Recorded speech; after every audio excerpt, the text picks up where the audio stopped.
अस्सलाम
वालेकुम व्यूअर्स, मैं असद रहमान अपने नए एपिसोड में आज आपसे फिर मुखातब हूँ। और आज का जो मौजू है वो इस बारे में है कि जी हम कंप्लेंट किसी के खिलाफ करना चाहें तो क्या ये मौजू है, ये दुरुस्त है और ये कैसे मुमकिन होगा अगर हम वाकई किसी के खिलाफ कंप्लेंट करना चाहते हैं। पहला पॉइंट यहाँ पे, जैसा कि मेरी पहली बात के अंदर ही जाहिर है कि हम कंप्लेंट किसी के खिलाफ करना ही क्यों चाहेंगे। इसमें दो चीज़ें आ जाती हैं। एक, कंप्लेंट आपकी ज़ाती नौयत की हो सकती है, और एक कि आप कोई ऐसा काम करना चाहते हैं जो रफ़ाए आमा में आता है। अब इसमें मिसाल के तौर पे आप किसी जगह कोई झगड़ा देखते हैं और उसमें आप खुद इन्वॉल्व नहीं हैं, लेकिन आप समझते हैं कि यहाँ पे पुलिस को या किसी मुतलका अदारे को इन्वॉल्व करना ज़रूरी है, तो आप उसकी हेल्पलाइन पे कॉल करके, यानी उस अदारे की हेल्पलाइन पे कॉल करके उसको इन्वॉल्व कर सकते हैं उस मसले के अंदर, और वो ताकि उसको टेकअप कर लें और उसके अंदर सोल्यूशंस को जो है वो सामने लाया जा सके। लेकिन ये पॉइंट आता है रफ़ा आमा को, मैं समझता हूँ ये भी होना चाहिए। लेकिन हमारे यहाँ एक और चीज़ जो देखने में आती है कि एक काफ़ी अरसे से माशरे में एक चीज़ सराहियत कर गई है कि हम दूसरों के मामलात में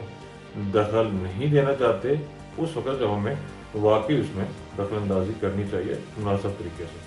लेकिन बहुत सारी ऐसी चीज़ें जिसमें हमें बिल्कुल अपना रोल प्ले नहीं करना चाहिए, उसमें गिबत करते नज़र आते हैं, दखल अंदाजी करते नज़र आते हैं, या किसी न किसी तरह डायरेक्टली या इनडायरेक्टली उसमें इन्वॉल्व होते नज़र आते हैं। तो बात यह है, किसी की प्राइवेसी में आपको घुसने का हक नहीं है, लेकिन कोई भी ऐसी चीज़ जो नक्शे अमन का बाइस बने उसको दूर करना, रफा करना किसी न किसी तरीके से आपका अखलाकी रोल भी उसमें ज़रूर होना चाहिए।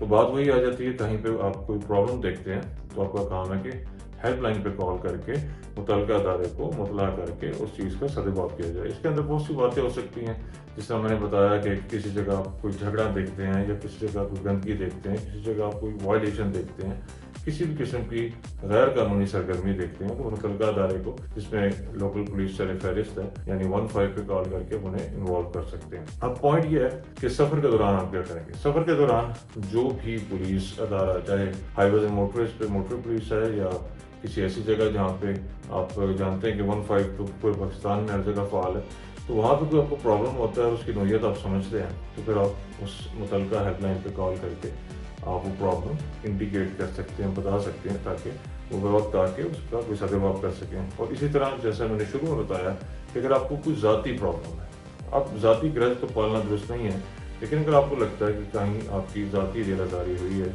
और आप समझते हैं उसका सदुपयोग होना ज़रूरी है, तो आप यकीनन उस इदारे से रब्ता करना चाहेंगे, तो उस पर आप वो हेल्पलाइन डायल करके अपना प्रॉब्लम बता सकते हैं, अपनी डिटेल्स बता सकते हैं और उस मसले की नौयत को समझा सकते हैं, और इस तरह आपका जो मामला है वो मुतलका अदारे तक पहुंच जाएगा। अब यहाँ पर एक और पॉइंट सामने आता है कि आपका जो मामला किसी और के पास पहुंच जाएगा, उस अदारे का ही काम है इसको दुरुस्त करना, तो आप खुद से उसमें इन्वॉल्व कितना हो सकते हैं। अक्सर देखा गया है कि रोड पर अगर किसी गाड़ी से आपको कोई प्रॉब्लम है, कि आपको लगता है कि उस गाड़ी ने आपको रास्ता नहीं दिया, या आपको कोई भी इशू बन जाता है किसी कंप्यूटर के साथ, तो लोग एक दूसरे को समझाना शुरू कर देते हैं, और या गाड़ियां रोक के या गाड़ियों को बराबर ला के एक दूसरे से कम्युनिकेशन शुरू कर देते हैं। एक मिसाल मैंने आपको जस्ट दी है।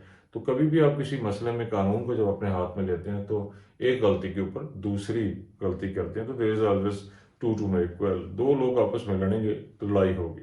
تو ایک شخص اگر غلطی کر رہا ہے تو دوسرے کا کام یہ نہیں ہے کہ اس غلطی کو دہرائے یا اس غلطی کا حصہ بن جائے۔ تو سمجھداری کا مظاہرہ کریں، ملکی قوانین پہ خود بھی عمل کریں اور اس پہ پورا اعتماد بھی رکھیں۔ ہیلپ لائنز موجود ہیں، آپ کی بہت ساری ایپس جو ہیں وہ پلے اسٹور پہ موجود ہوتی ہیں یا آئی او ایس کے اوپر موجود ہوتی ہیں کہ آپ وہاں سے اس کو ڈاؤن لوڈ کر سکتے ہیں اور اپنی کمپلینٹ رجسٹر کرا سکتے ہیں۔ یہ ایک مہذب معاشروں کا طرز عمل ہوتا ہے۔ کسی بھی جگہ آپ کو کسی بھی چیز کا سد باب کرانا ہے تو آپ کو بر وقت اطلاع دینی چاہیے اور ایک دوسرے کی طرف نہیں دیکھنا چاہیے۔ ایک بڑی دلچسپ بات یہاں بتاتے ہوئے میں اپنے اس ایپیسوڈ کو اینڈ کرنا چاہوں گا کہ جس طرح کسی جگہ لوڈ شیڈنگ ہو جاتی ہے تو اکثر لوگ یہ سوچتے ہیں کہ کسی نہ کسی نے تو کمپلینٹ کر دی ہوگی۔ تو کئی دفعہ ایسا ہوتا ہے کہ جب آپ کمپلین کرتے ہیں تو سامنے سے آپ کو یہ نیوز بریک ہوتی ہے کہ آپ پہلے بندے ہیں جنہوں نے کمپلین کی۔ تو ہمیشہ آپ پہلا بندہ بننے کی کوشش کریں، نہ کہ دوسروں کو اپنے حصے کا کام ڈالنے کی کوشش کریں۔ امید ہے آج کی ایپیسوڈ آپ کو کہیں نہ کہیں کام آئے گی۔ نیکسٹ ایپیسوڈ میں پھر کسی نئے موضوع کے ساتھ پھر سے حاضر ہوں گا۔ تب تک کے لیے اجازت، السلام علیکم۔